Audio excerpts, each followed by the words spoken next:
Donc sur cette petite vidéo, je vais vous expliquer comment démarrer la voiture thermique dans de bonnes conditions sans se prendre la tête.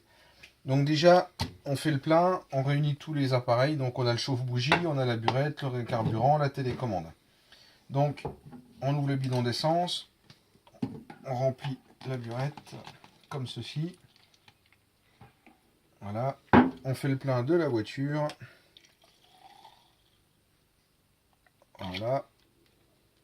Ensuite, on referme de côté. Voilà. On allume la télécommande. D'abord l'émetteur, puis la voiture. Là, petit essai, vérifier que tout fonctionne bien. Carburateur bien en position fermée. Et maintenant, on va amorcer la voiture. Donc, il y a une petite pompe sur le réservoir. Lorsque l'on appuie sur cette pompe, on voit le carburant qui arrive dans la durite principale ici. Donc le but, c'est de pomper pour amener le carburant à la limite du carburateur. Là, on donne encore 3 petits coups grand maximum pour pousser l'essence. Un petit coup de gaz, histoire de bien faire pénétrer l'essence dans le moteur. Et on va pouvoir la démarrer. Dans la logique, il faudrait pomper peut-être une fois de plus, mais pour ne pas la noyer, on va rester comme ça. Il faudra juste tirer 3 fois de plus. On met le chauffe-bougie sur la bougie pour préchauffer. Et là, on peut y aller par petits coups secs. Pas besoin de déballer comme une tondeuse, ça sert à rien. Pour démarrer la voiture.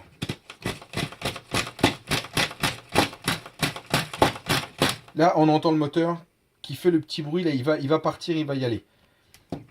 Il a un peu de mal parce que j'aurais dû pomper une fois de plus. Mais dans le doute, je ne préfère pas la noyer. Donc, j'y vais comme ça. Elle a démarré. On laisse le chauffe-bougie. Un petit coup de gaz.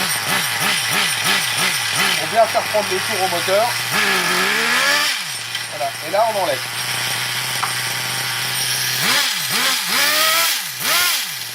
Là, la voiture est prête à être utilisée. Donc, pour remettre la carrosserie, le mieux, c'est de donner des petits coups de gaz de temps en temps pour pas que la voiture cale. Sinon, elle risque de caler. Donc, petit coup de gaz. On peut mettre un support en dessous, c'est plus pratique. Hop, voilà. Là, on met la carrosserie. Petit coup de gaz. C'est tout simplement pour pas qu'elle cale. Parce que sinon le moteur il engrange et elle cale.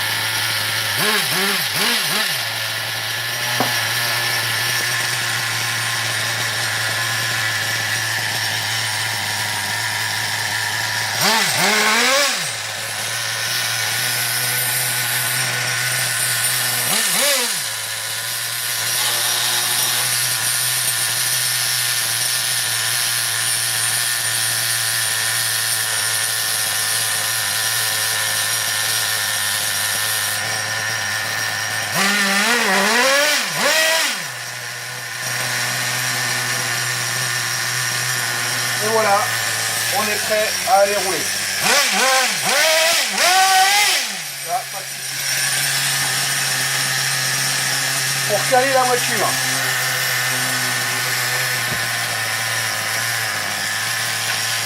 donc normalement en roulant, la voiture va caler toute seule quand elle aura plus d'essence.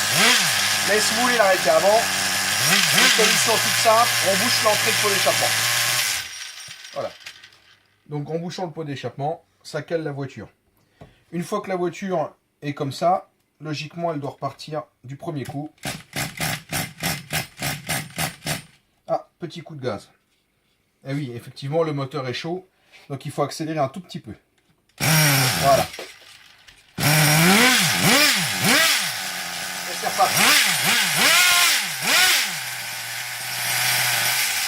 Vous voyez, à chaud, il faut mettre un petit coup de gaz pour qu'elle repart.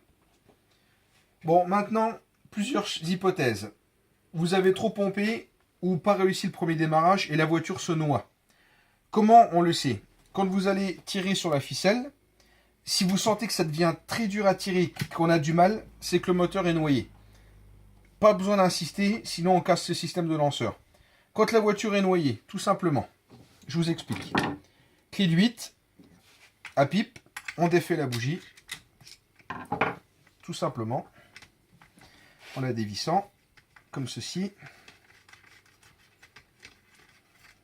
Là, la bougie est dedans. On fait surtout attention de ne pas perdre, il y a un joint au fond. Et là, à ce moment-là, quand la voiture est noyée, il faut mettre un chiffon en dessous. Hein. Là, je le fais pas parce que c'est un vieil établi, mais on retourne la voiture et là, on tire à vide, de manière à chasser l'essence qui est dans le moteur en trop. Une fois qu'on a fait ça, on fait attention que le joint est toujours présent. On remet la bougie comme ceci.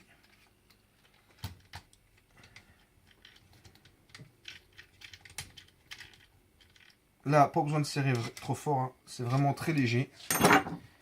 On remet le chauffe-bougie. On ne repompe pas puisque la voiture est noyée, un surplus d'essence, donc surtout il ne faut pas repomper. Et là, la voiture est bonne.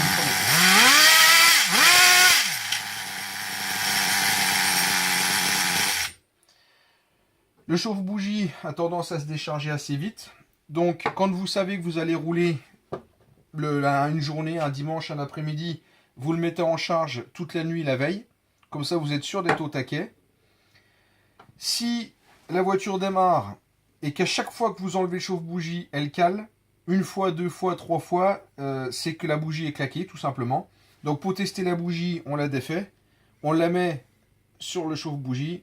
Si elle rougit plus ou très mal ou qu'elle cale, c'est que la bougie est claquée. Bon, ça n'arrive pas si le moteur est bien réglé. Là, le moteur est vraiment très bien réglé. On évite de toucher aux vis de réglage, puisque de toute façon, il fonctionne très bien comme ça. Parce que si vous touchez au réglage moteur, après, ça va être la panique et il n'y a plus rien qui fonctionnera.